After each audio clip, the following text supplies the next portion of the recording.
Good morning, good afternoon, good evening from whatever time zone you're watching this from. And I'm here with this update. So I've missed you guys. And I'm here with some fantastic news as we are looking forward to the Duke and Duchess of Sussex being honored as recipients of the 2022 Ripple of Hope Award. So we have a few updates on this. So Kerry Kennedy gave an interview to Vanitatis, elconfidencial.com, and she spoke to the outlet about the RFK Foundation's choice to award the Duke and Duchess of Sussex with the Ripple of Hope Award. So she spoke about a lot of things. It was a very comprehensive interview, speaking about memories of her dad. So I'll just zone in and focus on what she spoke about concerning the choice of Prince Harry and Meghan for this prestigious award. So they asked her this year, Meghan and Prince Harry have been awarded the RFK Award for their fight for human rights. The two have been questioned by numerous media outlets for making claims that the Duchess suffered racial abuse at the hands of a member of the British royal family. What's your opinion? So Kerry answered and said this. When my father went to South Africa in 1966, he spoke in front of a white audience and said that the problem in this generation is talking about racial justice. He also spoke of moral courage, saying that few would have the courage to question their colleagues, family, and community about the power structure they maintained. And this is what Meghan and Prince Harry have done. They went to the oldest institution in UK history and told them what they were doing wrong, that they couldn't have structural racism within the institution, that they could not maintain a misunderstanding about mental health. They knew that if they did this, there would be consequences, that they would be ostracized, they would lose their family, their position within this structure, and that people would blame them for it. They have done it anyway because they believed they couldn't live with themselves if they didn't question this authority. I think they have been heroic in taking this step. So that was her quote. And as I said, that's what I'll be focusing in on. So yes, she has spoken up about the fact that the Duke and Duchess of Sussex were heroic, in quotes.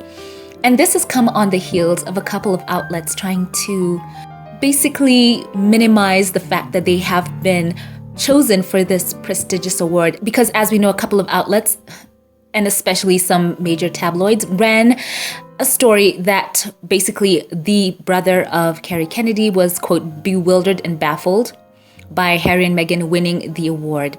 But I think at the end of it all, as Kerry Kennedy has pointed out, because she, in fact, is the one who predominantly runs the award organization, and she has given her own thoughts on it. And if we look at all the work that the Duke and Duchess of Sussex have done, just think about Prince Harry with Invictus Games, just alone on its own. That is something that is so honorable and noble and deserves so much spotlight. And, you know, who can complain about that being given more of a spotlight? So yes, she has absolutely stood fast behind her position that Harry and Meghan are deserving of this award. And by the way, it is so prestigious that past recipients have included people such as George Clooney, Amanda Gorman, Colin Kaepernick, late Congressman John Lewis, the former President Barack Obama, and Desmond Tutu. So just think about that. Those are not names to scoff at. They have been honored amongst such great names. Just think about that. So it is another huge success for the Duke and Duchess.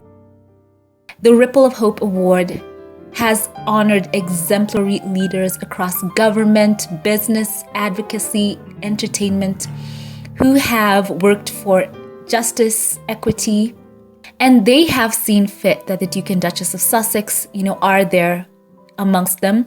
They have done a lot of work with supporting Afghan refugees. This is what they said in their first statement. They've done so much in such a short time.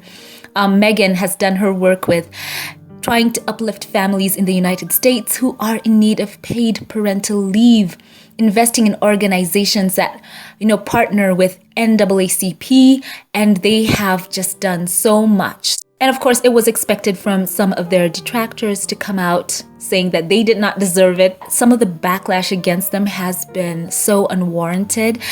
And even I've seen people online saying that perhaps they paid for the award. So, some of that type of commentary, I think, could be expected with the detractors that they both have. But it is quite strong how Kerry Kennedy has framed her argument for why they do deserve it.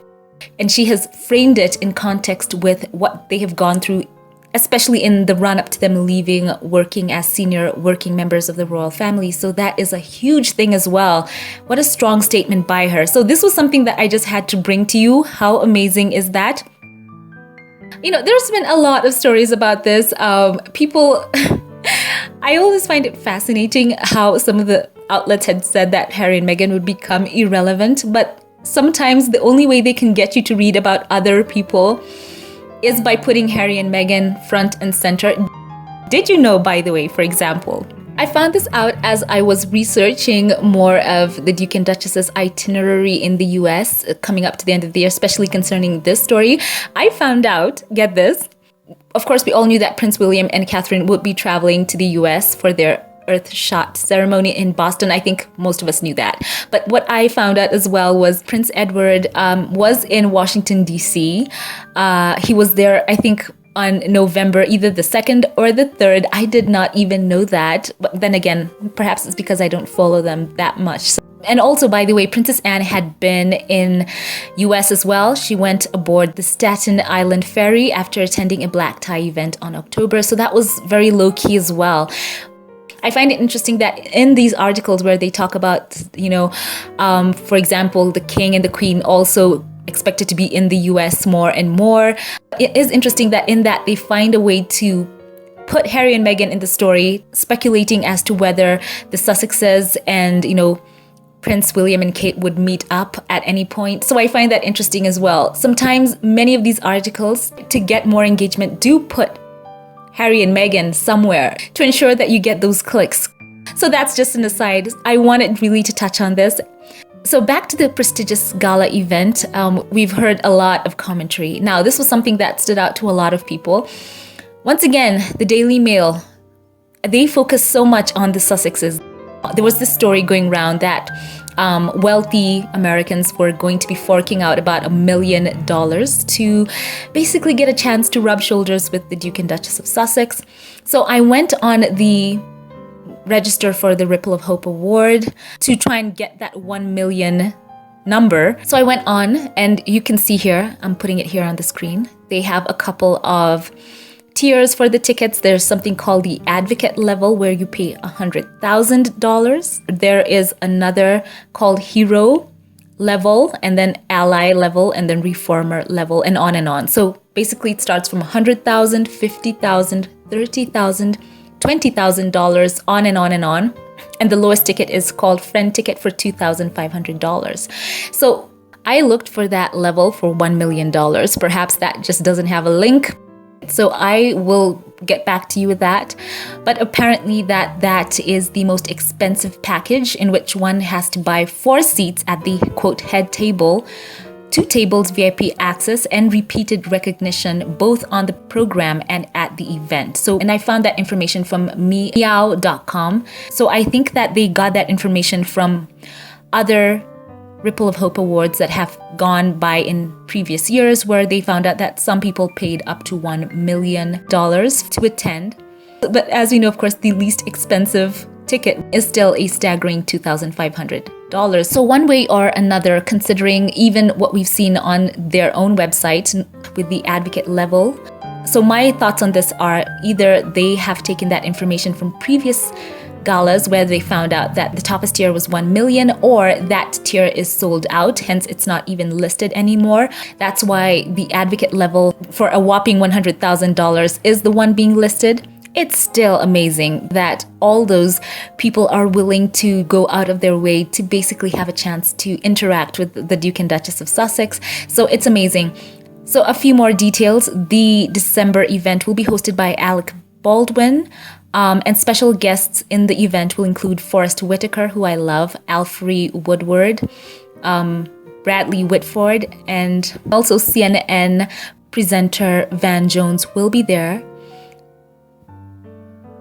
So So I think all those other stories where they've been saying that it's ludicrous that the Duke and Duchess of Sussex should be honored is just, I think, out of jealousy. Because when I tried to get the gist of a couple of those stories, at the end, you could see that they were trying to lift up another couple there by putting down the Sussexes, talking about how another event was, quote, quiet wealth and power, so trying to compare that against the Duke and Duchess of Sussex. But as Meghan said, if you love certain people on that end, you don't have to put her down and vice versa.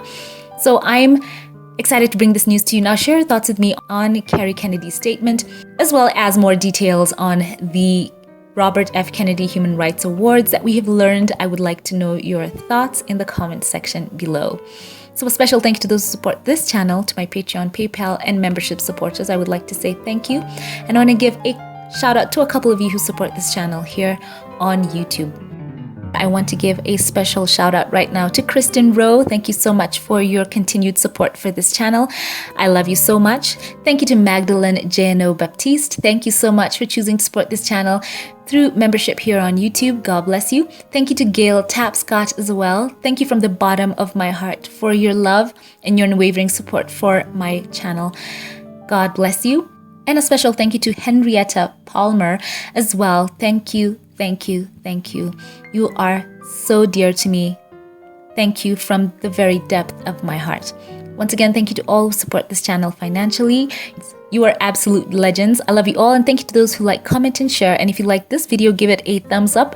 Let YouTube know you enjoyed what you watched. Have a great day, and I will catch you all in the next one. Thank you for watching, and have a blessed one.